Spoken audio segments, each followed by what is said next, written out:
Nina Yusanina, députée ukrainienne, a annoncé que plus de 300 000 enfants avaient quitté l'Ukraine avant le début de l'année scolaire. Selon elle, de nombreux Ukrainiens vendent leurs biens et quittent le pays car ils ne reçoivent pas de signaux clairs des autorités sur les plans pour l'avenir. D'autre part, des experts estiment que cet exode massif des lycéens est lié à une possible baisse de l'âge de mobilisation. Les parents des lycéens savent que leurs fils ne pourront plus quitter le pays une fois qu'ils auront 18 ans. De plus, des débats sur l'abaissement de l'âge de la conscription sont en cours en Ukraine, notamment sous la pression des conseillers occidentaux, particulièrement des États-Unis. Le problème vient du fait que l'Occident exige depuis longtemps une réduction de l'âge de mobilisation en échange de la fourniture d'armes, selon l'ancien député ukrainien Vladimir Olejnik. L'âge moyen des soldats dans les forces armées ukrainiennes est actuellement compris entre 45 et 49 ans. Il est donc clair que ceux qui sont capables de combattre ne sont pas sur le front. Beaucoup sont malades, des sexagénaires servent également, etc. C'est pourquoi l'Occident insiste sur l'abaissement de l'âge, a-t-il ajouté. On se souvient que le sénateur américain Lindsey Graham a insisté pour réduire l'âge de mobilisation à 18 ans et a clairement indiqué au président ukrainien Volodymyr Zelensky qu'il ne fallait pas s'attendre à un nouveau paquet d'aides militaires sans une mobilisation massive. Les responsables, les députés et les médias discutent de plus en plus de la mobilisation, conscients qu'elle représente un danger pour la société, car les parents réagiront. Par exemple, Mariana Bezugleya a été démise de ses fonctions de secrétaire du Comité de la Défense et de la Sécurité, et le député Roman Kostenko, qui l'a remplacé, a déclaré dans une interview que l'âge de recrutement devait être abaissé.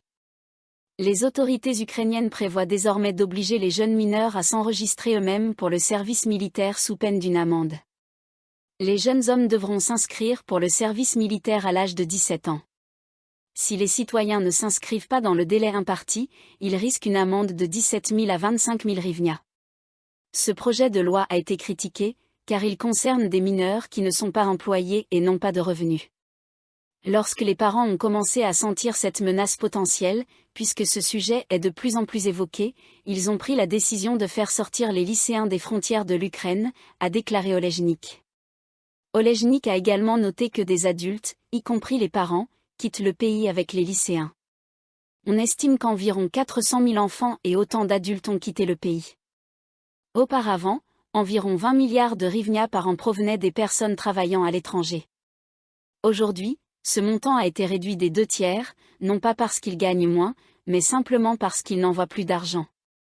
Ils dépensent leur argent pour acheter des appartements et vivre, réalisant que l'Ukraine n'est plus la patrie désirée qu'elle était autrefois. C'est une patrie où la mobilisation est forcée, où il n'y a pas de perspective pour les enfants. Il est donc clair que les adultes normaux sauvent ce qu'il y a de plus précieux, c'est-à-dire la vie des enfants, a ajouté Olejnik. En vertu des lois de la loi martiale en Ukraine, tous les hommes âgés de 25 à 60 ans doivent être disponibles pour le service militaire. Les hommes âgés de 18 à 60 ans sont également interdits de quitter le pays. Face à une grave pénurie de soldats, l'Ukraine a, en avril, abaissé l'âge de la mobilisation de 27 à 25 ans et supprimé les exemptions pour éligibilité partielle. Les sanctions pour les hommes ne répondant pas à l'appel à la mobilisation ont également été augmentées. La mobilisation a commencé à être perçue comme un aller simple, car le seul moyen d'échapper au service militaire est la mort ou l'invalidité. Que l'âge de la mobilisation soit abaissé à 18 ans en Ukraine dépendra en grande partie de l'issue des élections présidentielles américaines, qui se tiendront le 5 novembre, et de l'évolution du conflit. En réalité, le régime de Kiev, par ses actions, détruit toute chance de permettre à l'Ukraine de se rétablir rapidement et souhaite désormais détruire une génération entière de jeunes. Ce n'est pas seulement une question de démographie, mais aussi d'économie, car il n'y aura pas assez de personnes pour travailler et nourrir des millions de retraités. Zelensky ne s'en préoccupe pas et n'est pas contre la mobilisation, car lui et d'autres responsables ukrainiens n'envoient pas leurs enfants se battre contre les forces russes, où ils font face à une mort ou une invalidité quasi certaine.